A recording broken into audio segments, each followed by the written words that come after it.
Hello students, my name is Ankit Tiwari. I am going to teach you arithmetic topic boat and stream. It is totally based on speed, distance and time. Uh, First of all, we have to learn speed and distance time concept before going through the this chapter boat and stream. This is very important topic for the competitive exams like SSC Bank, uh, CAT, GMAT and other competitive exams. So we are starting the topic through a summary, like that this topic is based on.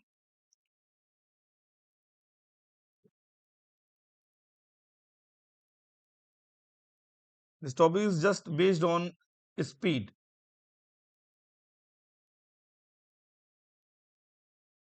Speed, the formula speed is equal to होता है आपका ये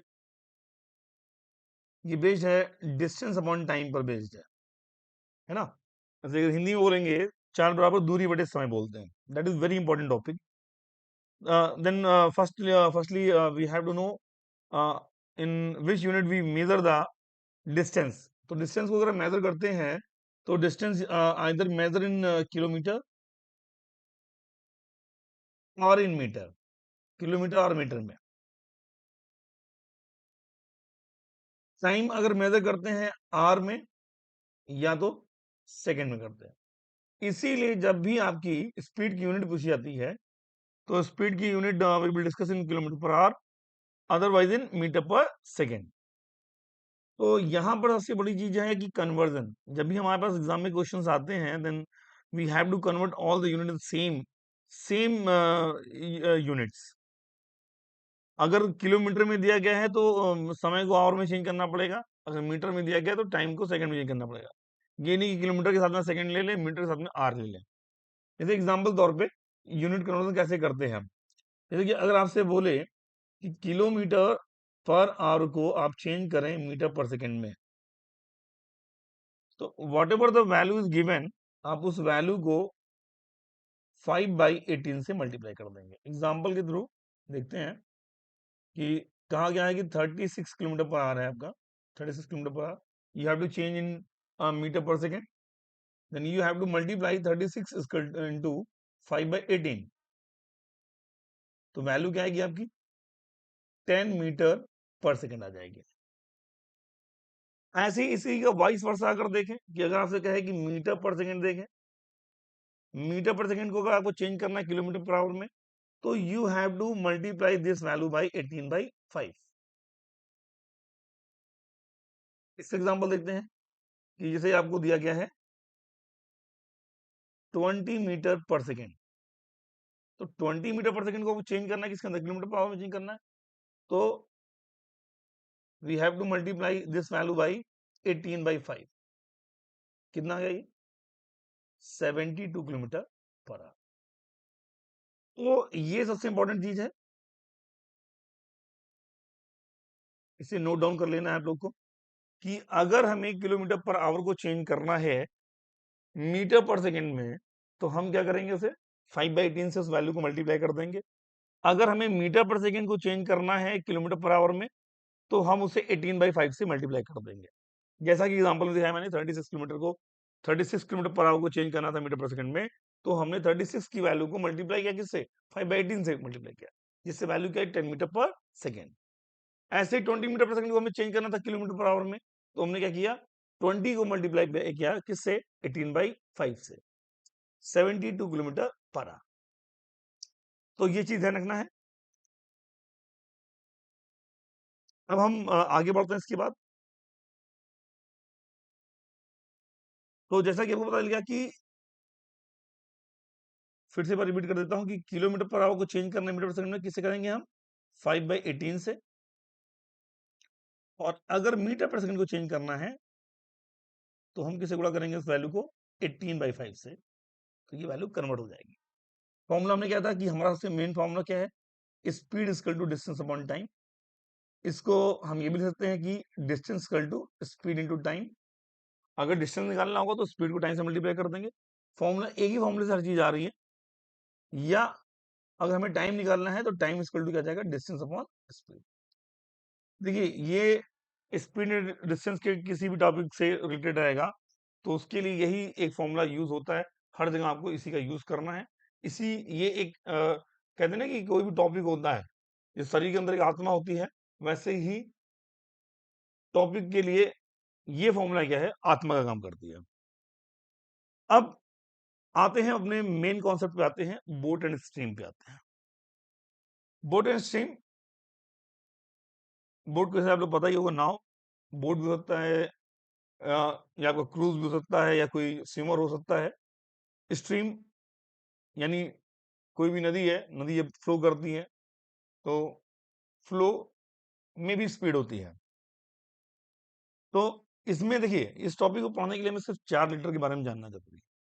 हम 4 letters को अच्छे से पढ़ लेते हैं तो मतलब हमको ये टॉपिक आ गया। जैसे कि पहला चीज जो आता है, वो आता है स्पीड ऑफ बोट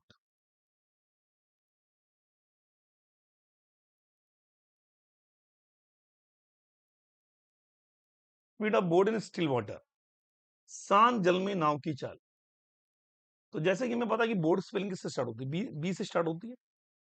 तो यानी हमको ये पता चल गया कि अगर नदी रुकी हुई है, नदी का पानी रुका हुआ, थमा हुआ है ना, यानी स्ट्रीम फ्लोइंग वाटर नहीं है, तो सिर्फ प्लेन नाव की चाल अगर देखें तो वो चाल क्या लिखेंगे हम, B kilometre per hour, B kilometre per our.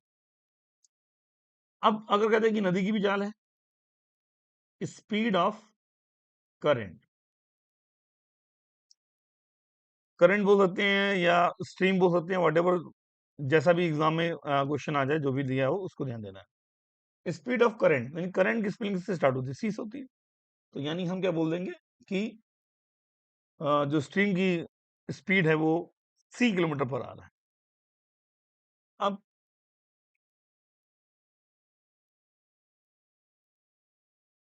Speed of boat along the stream, जैसे आप विद द भी बोल सकते हैं, विद द स्ट्रीम। अब उसने पूछा है speed of boat along the stream, जैसे कि आपने देखा कि क्या है, ये क्या है, ये एक बोट है, ये बोट की चाल है 20 किलोमीटर पर आवर। अब ये नदी है और इसकी चाल क्या है, सी। तो देखिए, जिधर पानी फ्लो कर रहा है उसी डायरेक्शन में बोट भी जा रही है। अब हमें पता है कि बोट, और जब बोट नदी में तैरती है तो बोट की सरफेस, बोट का जो तला है होता है, वो नदी के या जहां भी वो जिस वाटर में तैर रही होगी उसके सरफेस को टच करती है। तो अब जब भी कभी वर्ड आ जाए अलोंग द स्ट्रीम, इसे हम बोलते हैं क्या, डाउन स्ट्रीम बोलते हैं। क्या बोलते हैं, डाउन स्ट्रीम। इसको वर्ड अगर सिंगल वर्ड से कभी रिप्रेजेंट करना हो, अगर सिंगल वर्ड से हम रिप्रेजेंट करते हैं तो उसे क्या बोलते हैं हम, डाउन स्ट्रीम बोलते हैं। तो जैसा कि आपको पता है डाउन स्ट्रीम की स्पेलिंग कैसे स्टार्ट होती है, डी। यानी कभी भी अगर नाव की चाल धारा के साथ पूछे, यानी करंट के साथ पूछे, तो उसे हम रिप्रेजेंट करते हैं, डी से रिप्रेजेंट करते हैं, यानी डाउन स्ट्रीम बोलते हैं। अब डाउन स्ट्रीम में क्या देख रहे हैं, नदी भी बह रही है जिस डायरेक्शन में, उसी डायरेक्शन में नाव भी बह रही है। नाव का सरफेस और नदी का सरफेस दोनों टच कर रहे हैं, तो यानी दोनों की चाल क्या हो जाएगी, दोनों की स्पीड क्या हो जाएगी, एड ऑन हो जाएगी। तो यानी जब भी डाउन स्ट्रीम में पूछेगा तो आप क्या बोलेंगे, D equal to B plus C. यानी विद द स्ट्रीम या अलोंग द स्ट्रीम या डाउन स्ट्रीम कहीं भी वर्ड आए तो उसे आप करना है, डी से रिप्रेजेंट करना है, D equal to B plus C हो जाएगा, यानी धारा के साथ नाव की चाल हो जाएगी। इसके बाद आता है speed of boat against the stream, यानी धारा के विपरीत। इसे हम बोलते हैं क्या, जैसे कि धारा के साथ को हम बोलते हैं डाउन स्ट्रीम, वैसे ही धारा के विपरीत में अगर हम बहते हैं, करंट के अपोजिट साइड में जाते हैं, तो अपोजिट डायरेक्शन में अगर हम तैरेंगे तो उसे हम बोलेंगे अप स्ट्रीम बोलेंगे। अप स्ट्रीम की स्पेलिंग से स्टार्ट होती है, यू से। तो अभी देखें, फिर से डायग्राम देखते हैं एक बार। ये नाव बह रही है, लेकिन धारा किधर जा रही है, जस्ट अपोजिट साइड में। लेकिन यहाँ पे आप तैर तभी पाएंगे जब b की वैल्यू क्या होगी, ग्रेटर देन c होगी। तो यहाँ पे क्या जाएगा, u equal to b minus C. अगर ये वैल्यू ग्रेटर देन c नहीं हुई तो आप क्या हो जाएंगे, आप उसी पानी से बैकुंठ लोक पहुंच जाएंगे। ठीक है, तो u equal to b minus C. तो आपने क्या लेटर सीखे, आपने 4 लेटर सीखे। पहला सीखा speed of boat in still water, यानी शांत जल में नाव की चाल, यानी जब पानी थमा हुआ है तो सिर्फ किसकी स्पीड रहेगी, बोट की स्पीड रहेगी, स्टीमर की स्पीड रहेगी, या जहाज की स्पीड रहेगी, या क्रूज की स्पीड रहेगी। फिर स्पीड ऑफ करंट, यानी जो नदी बह रही है उसकी जो स्ट्रीम है उसकी स्पीड क्या है, उसको हम करते रिप्रेजेंट सी से करते हैं। फिर अगर बोट जा रही है विद द स्ट्रीम, यानी जिधर वाटर फ्लो कर रहा है जिस डायरेक्शन में, उसी डायरेक्शन में अगर बोट भी तैर रही है या स्विमर भी जा रहा है, तो वहां पे क्या हो जाएगा, D equal to B plus C हो जाएगा। Speed of boat against the stream क्या हो जाएगा, U equal to B minus C हो जाएगा। इसके बाद नोट में ध्यान रखना है कि इसका वाइस वर्सा भी पूछते हैं। If we know the speed of boat in down stream D and in upstream U, then, यानी कि मान लो कई बार एग्जाम में डी और यू की वैल्यू पता है, आपको जैसे बोर्ड की स्पीड नहीं देगा, करंट की स्पीड नहीं देगा, आपको बोल देगा क्या कि विद द स्ट्रीम बोर्ड की स्पीड क्या है, this, against the stream board की स्पीड क्या है, दिस। तो यानी आपको डाउन स्ट्रीम अप स्ट्रीम की वैल्यू पता है, तो आप पूछेगा क्या, अब इसका जस्ट उल्टा पूछ देगा कि स्पीड ऑफ बोट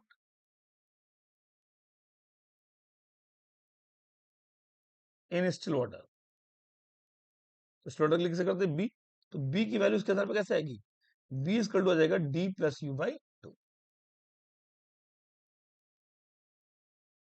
और स्पीड ऑफ करंट क्या आ जाएगा आपका, स्पीड ऑफ करंट आ जाएगा आपका C equal to D minus U by two. ये दो चीजें आपको ध्यान रखनी है। पहली चीज कि स्टिल वाटर में बोट की स्पीड क्या होती है, बी, स्पीड ऑफ करंट क्या होती है, सी।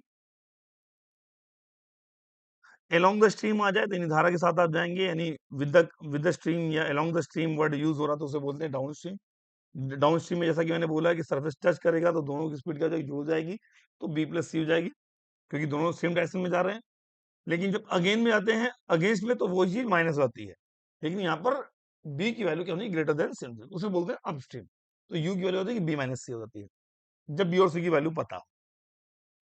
फिर आता कि speed of boat in still water बोलते हैं, तो क्या बोलते हैं, अगर आपको डी और यू की वैल्यू पता हो, यानी आपसे एग्जामिनर ने बोल दिया कि क्वेश्चन में कि आपको डाउन स्ट्रीम की वैल्यू पता है, अप स्ट्रीम की वैल्यू पता है, तो बताइए बोर्ड की स्पीड क्या होगी, तो बी इक्वल टू बोलेंगे D plus U by to. जैसे कि एग्जाम्पल तौर पे कि आपसे बोल दिया कि डी की वैल्यू 30 है और यू की वैल्यू 10 है, तो आप क्या करेंगे, जस्ट वैल्यू पुट करेंगे, 30 प्लस 10, 40 आया तो इसकी स्पीड क्या आ गई, 20, 30 माइनस 10 कितना आ गया, 20/2 कितना आ गया, 10 आ गया। तो दैट इज सिंपल वे। तो एक बार मैं यहाँ पे आपको फॉर्मूले में फिर से बताते हैं, ध्यान क्या देना है आपको, बी की वैल्यू, सी की वैल्यू, अगर बी और सी पता है तो डी की वैल्यू क्या होगी, बी प्लस सी डाउन स्ट्रीम में, अप स्ट्रीम में क्या होगा, बी माइनस सी। अभी दूसरे सिनेरियो में क्या होगा, डी और यू आपको नोन होंगे, क्या बोलिएगा, बी की वैल्यू, तो क्या बोलेंगे आप, D plus U by two, और सी की वैल्यू क्या बोलेंगे, D minus U by to. इस केस में क्या था, बी और सी की वैल्यू पता थी, यहाँ पे बी और सी की वैल्यू पता थी, और यहाँ पर आपने डी की निकाली बी प्लस सी और यू की निकाली बी माइनस सी। यहाँ पर डी और यू की वैल्यू पता होगी, बी की वैल्यू क्या जाएगी, D plus U by two, और सी की वैल्यू आ जाएगी D minus U by two आ जाएगी। तो कॉन्सेप्ट समझ में आ गया आपको। पहली चीज किलोमीटर पर आवर को चेंज करना है किसके अंदर, मीटर पर सेकंड में, तो 5/18 से मल्टीप्लाई करना है। मीटर पर सेकंड को चेंज करना है तो 18/5 से मल्टीप्लाई करना है। स्पीड का फॉर्मूला क्या होता है? Distance upon time. इसी से निकाल सकते हैं distance, distance equal to speed into time, time equal to distance upon speed. Boat and stream पे आते हैं तो सिम स्टिल वाटर में बी को बोट स्पीड बोलते हैं बी, और करंट की बोलते हैं सी। अगर बी और सी की वैल्यू पता है तो डाउन स्ट्रीम में वैल्यू आ जाएगी B plus C, up stream में जाएगी बी माइनस सी। ऐसे ही अगर डी और यू की वैल्यू पता है, आपसे पूछे स्टिल वाटर में बोर्ड की चाल क्या होगी, तो हम क्या बोलेंगे? B equal to D plus U by two और C equal to D minus U by two बोलेंगे। आप चाहेंगे तो स्क्रीनशॉट ले सकते हैं इसका, और इसके फॉर्मूला बना के आप नोट कर सकते हैं। अब आते हैं, देख जैसा कि हमारा फर्स्ट क्वेश्चन है, अब एक बार आप लोग भी पढ़ लीजिए ध्यान से। सबसे बड़ी जरूरत यानी चीज जो एग्जाम में होती है कि इम्पेशंस नहीं होनी। फर्स्ट ऑफ ऑल आपको एक थरोली नजर से एक बार क्वेश्चन देख लेना है, फिर उसको समझ लेना है क्या क्या चीजें दी गई हैं, उसको समझ के करना है। जैसे कि हमारा पहला क्वेश्चन क्या गिवन है? अ boat can travel with speed of 13 kilometre per our in still water. आपने जैसे ही देखा स्टिल वाटर वर्ड, तो मतलब कि ये क्या दिया गया है? बोट की स्टिल वाटर में चाल दी गई, यानी ये बी की वैल्यू गिवन है। बी कितना दिया है? 13। स्पीड ऑफ करंट कितना दिया है? 4। 4 करंट की स्पीड क्या है? 4। वो उसने पूछा है कि find the time taken by boat to go 68 kilometre down stream. Down stream में जाना है, और क्या पूछा? टाइम। तो जैसा कि आपको फॉर्मूला पता है कि टाइम इक्वल टू क्या होता है? डिस्टेंस अपॉन स्पीड होता है। लेकिन यहां पर डिस्टेंस तो आपको पता है 68, लेकिन स्पीड कौन सी लेनी है आपको? Down stream. तो डाउन स्ट्रीम की वैल्यू क्या होती है बेटा? बी प्लस सी होती है। अगर हम डाउन स्ट्रीम की वैल्यू निकालते हैं तो बी प्लस सी से निकालते हैं। तो बी और सी की वैल्यू क्या गिवन है? 13 प्लस सी, 13 प्लस 4, यानी 17 किलोमीटर पर आवर। यानी आप इस वैल्यू को 17 से डिवाइड कर दे तो कितना आएगा? 4 आवर आ जाएगा answer. That is your answer. आपको सिंपल सा फैक्ट ध्यान रखना है कि क्या पूछ रहा है, क्या दिया है। तो कई लोग ये चीजें पढ़ते ही नहीं है, बस क्वेश्चन देखा सॉल्व करना चालू कर दिया। तो आपको इस चीज पर ध्यान देना है। तो आई थिंक सबको समझ में आ गया, बड़ा बेसिक सा क्वेश्चन था कि डाउन स्ट्रीम में आपको 68 किलोमीटर जाना है, 68 किलोमीटर जाना है। और तब जाना है जब आपको पता है कि बोट की सांस जल में चल गया है सिस्टल वाटर में, 13 किलोमीटर पर आवर है। करंट की स्पीड कितनी है? 4 किलोमीटर पर आवर है। टाइम पूछा है, टाइम का फॉर्मूला क्या होता है? Distance upon speed. मैंने क्या बोला था कि वो फॉर्मूला एक आत्मा है, उसका यूज आपको कहीं ना कहीं करना ही पड़ेगा। ठीक है, ये पहला क्वेश्चन हो गया। सेकंड आते हैं, यहां देखते हैं ध्यान से।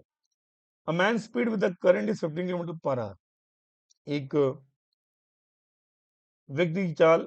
अब लोग यहाँ पे लाइन बड़ा छोटा दिखा, क्या बोला कि आपको बताया था मैंने, विद द करंट हो या अलोंग द करंट हो, तो यानी जो भी इसकी वैल्यू होगी वो किसकी वैल्यू है? डी की वैल्यू है। तो यानी डी कितना है यहाँ पे बेटा? 15। करंट की वैल्यू कितनी दी है? ये करंट की वैल्यू तो 2.5, सी इक्वल टू 2.5। पूछा क्या है? अगेंस्ट द करंट, यानी यू की वैल्यू पूछी है। तो जैसा कि फॉर्मूला दिया था मैंने आपको, सी इक्वल टू क्या होता है? D minus U by to बताया था हमने आपको। सी की वैल्यू कितनी है? 2.5। डी की वैल्यू 15 माइनस यू और 2, आप क्रॉस मल्टीप्लाई करेंगे तो 15 माइनस यू की वैल्यू कितनी आ जाएगी बेटा? 5।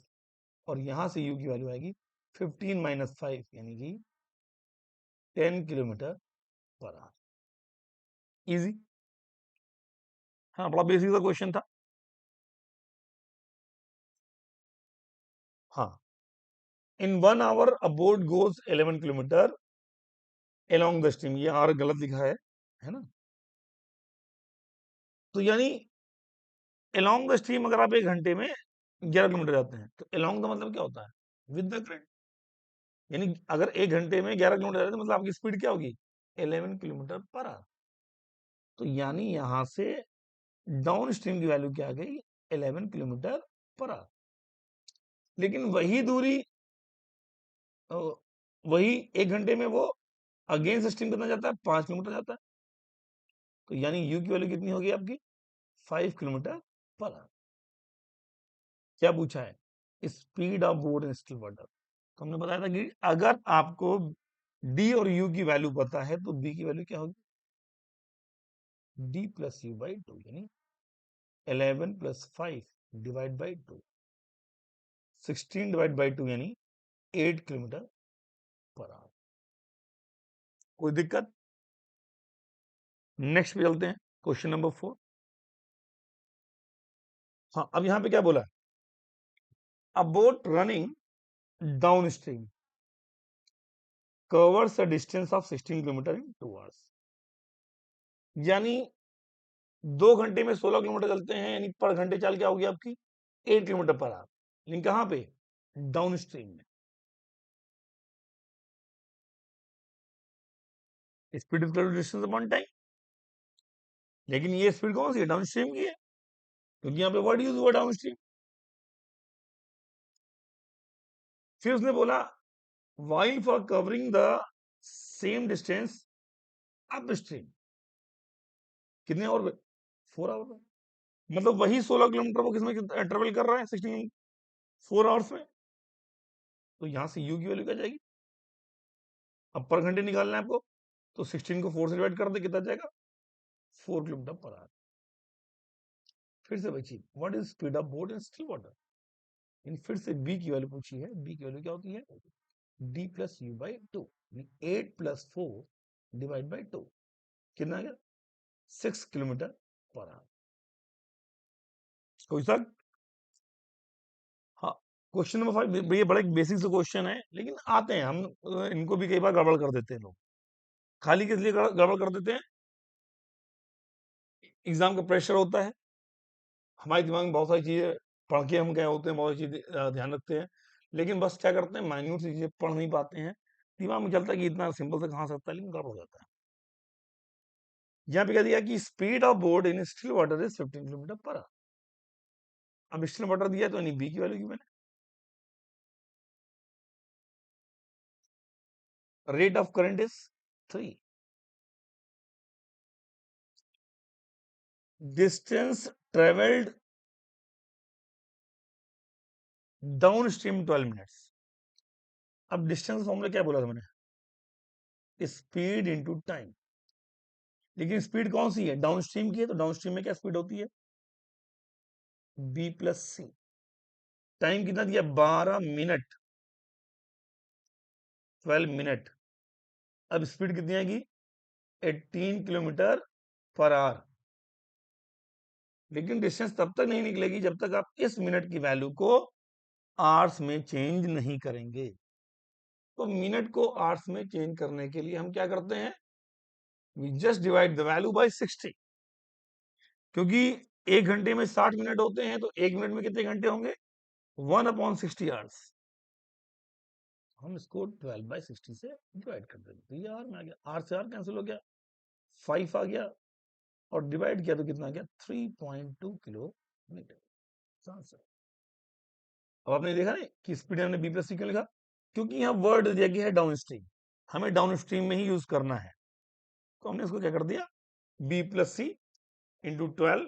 अब मिनट को हमने किसमें कन्वर्ट कर दिया, आर में, और हमारा आंसर आ गया 3.2 kilometre per our, 3.2 kilometre, sorry distance पूछी थी। क्वेश्चन नंबर 6, क्वेश्चन नंबर 6 क्या है कि a boatman goes 2 kilometre against the current of the stream in 1 hour and goes 1 kilometre along the current in 10 minutes। अब देखिए पहली line क्या है कि 2 किलोमीटर जाता है against the current, against the current क्या हो गया, अप स्ट्रीम। अब जैसे हमें पता है कि स्पीड फॉर्मूले का तो डिस्टेंस अपॉन टाइम होता है, तो कितना गया, 2 किलोमीटर गए, कितने घंटे में, 1 घंटे में, 1 आवर। तो यानी अप स्ट्रीम में आपकी चाल क्या आ गई, 2 किलोमीटर पर आवर आ गई। लेकिन अलोंग द करंट जब जाते हैं, अलोंग द मतलब क्या हो गया, डाउन स्ट्रीम। अलोंग द में आप कितना जाते हैं, 1 किलोमीटर जाते हैं, कितने मिनट में, 10 मिनट में। लेकिन किलोमीटर मिनट में तो स्पीड निकालेंगे नहीं आप, यानी कि आपको इस 10 मिनट को कन्वर्ट करना है किस में, आवर्स में। तो इन्हें 10 की वैल्यू को आप 60 से डिवाइड कर देंगे, वो आवर में हो गया। 0 से 0 कैंसिल हो गया, ये 6 कहां जाएगा, ऊपर। 6 किलोमीटर पर आवर आ गया। अब उसने पूछा कि how long will it take to go 5 kilometre in stationary water. Time पूछा है, टाइम इक्वल टू क्या होता है, डिस्टेंस अपॉन स्पीड होता है। Distance is given 5 kilometre, but यहाँ पे स्पीड किसने पूछी है, स्टेशनरी वाटर या स्टिल वाटर, दोनों बात सेम है। यानी यहाँ पे आपको जब तक बी की वैल्यू नहीं पता चली तब तक आप काम नहीं कर पाएंगे। तो यानी बी को निकालने के लिए करेंगे डी और यू की वैल्यू को ऐड करेंगे, उसको 2 से डिवाइड कर देंगे, तो कितना गया, 4 किलोमीटर पर आवर।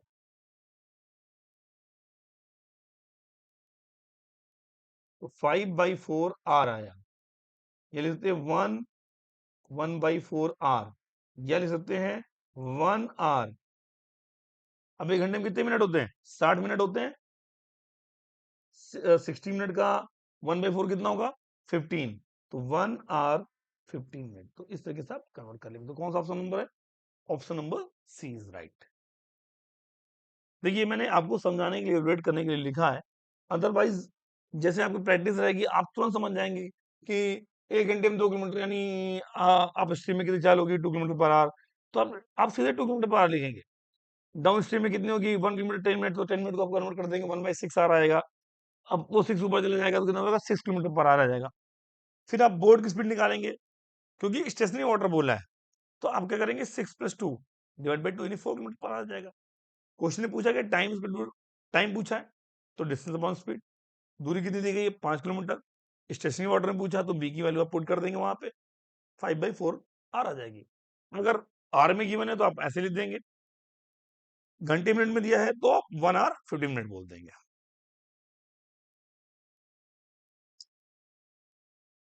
हम्म। अब ये क्वेश्चन लिखते हैं कि a man can row 3/4 kilometre. 3 quarter मतलब कितना हो, 3/4 हो गया, मतलब 4 क्वार्टर में से 3 क्वार्टर ले लो, अगेंस्ट द स्ट्रीम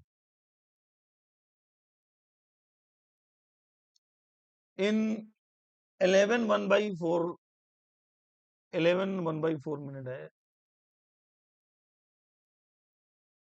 है ना।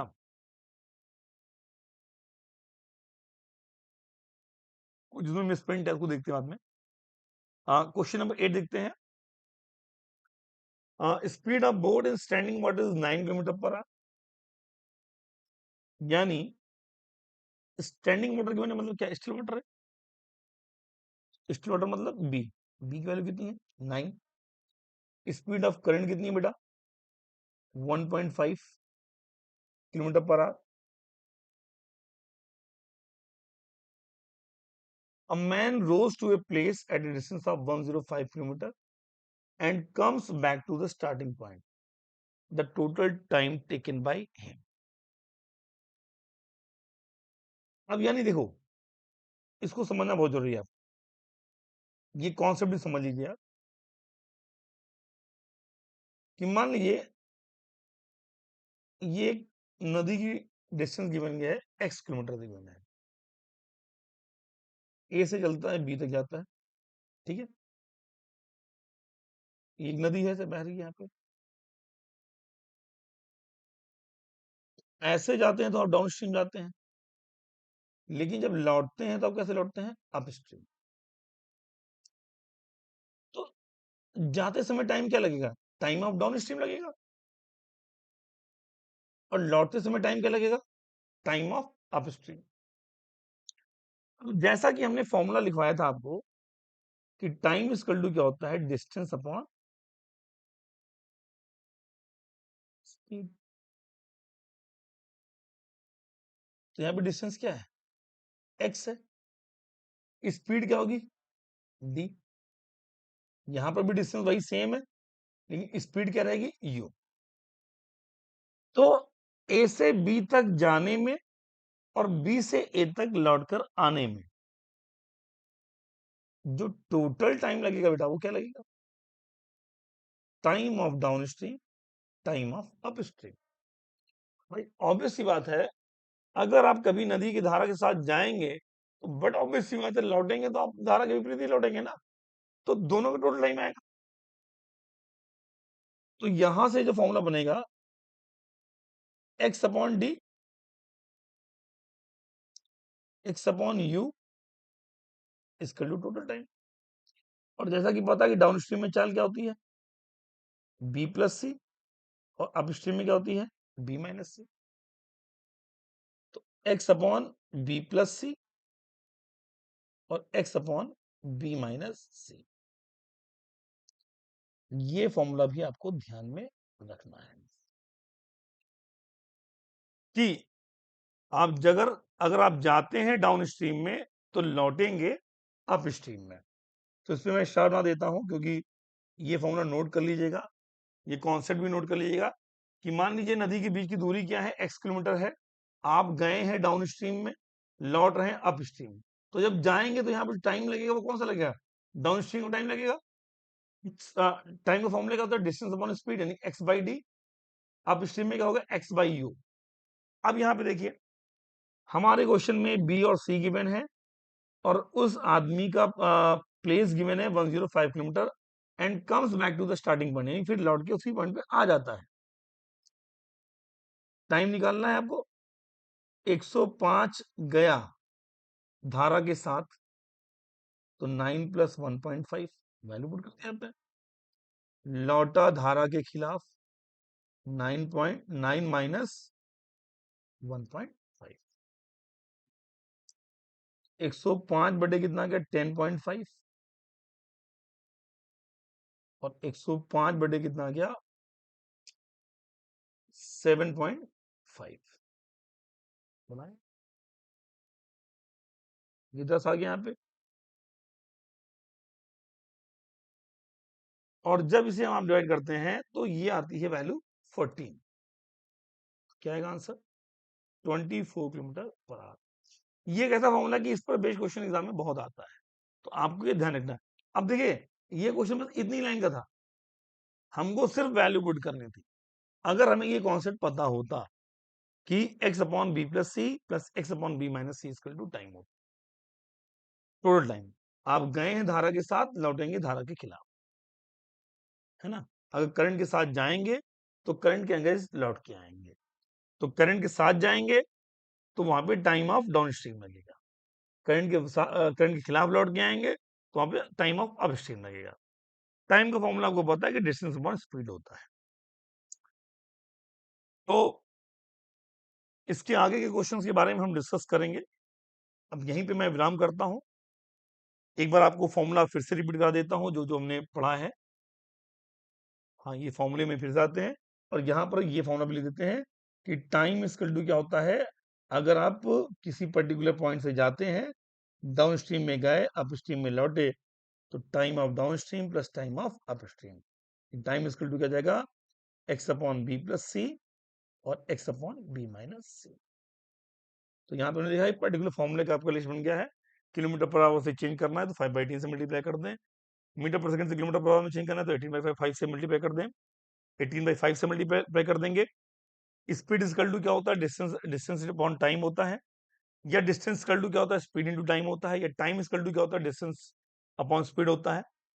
अगर बी और सी की वैल्यू पता है आपको, बोर्ड की और करंट की वैल्यू पता है, तो डाउन स्ट्रीम में चाल आप निकाल लेंगे B plus C, upstream निकालेंगे बी माइनस सी। अगर डी और यू की वैल्यू पता है तो B equal to D plus U by 2 और C equal to D minus U by 2। और फिर मैंने बोला कि किसी एक पर्टिकुलर दूरी तक जाते हैं, फिर वापस उतनी दूरी ट्रैवल करके लौट के आते हैं। जाएंगे धारा के साथ, करंट के साथ जाएंगे, लौटेंगे धारा के खिलाफ। तो उसके लिए T equal to time of down stream plus time of up stream, X upon B plus C X upon B minus C. तो आगे के क्वेश्चन को हम डिस्कस करेंगे, अभी बहुत सारे क्वेश्चन इसके अंदर। अगली क्लास में इसके जितने ज्यादा क्वेश्चन हो करा पाएंगे, और एक कॉन्सेप्ट और बचा है उसको वहां पे कवर कराएंगे। तब तक के लिए मैं आप लोग से विराम लेना चाहता हूं, और मैं ये भी कहूंगा कि आप लोग इन्हीं पर बेस्ड क्वेश्चन की प्रैक्टिस करें। बाकी मैं आपको बाद में एक प्रैक्टिस सीट प्रोवाइड कर दूंगा। तब तक के लिए धन्यवाद, थैंक यू। और हो सके तो जितना ज्यादा आप वीडियो शेयर कर सकते हैं। जितने भी ज़रूरतमंद लोग हैं, उनको ये वीडियो शेयर करें। प्रॉपर टॉपिक वाइज़ मैंने हर चीज़ बता रखी है, सारे कॉन्सेप्ट बता रखे हैं, कहीं पर कोई दिक्कत नहीं आएगी। तो आज के लिए इतना ही, धन्यवाद।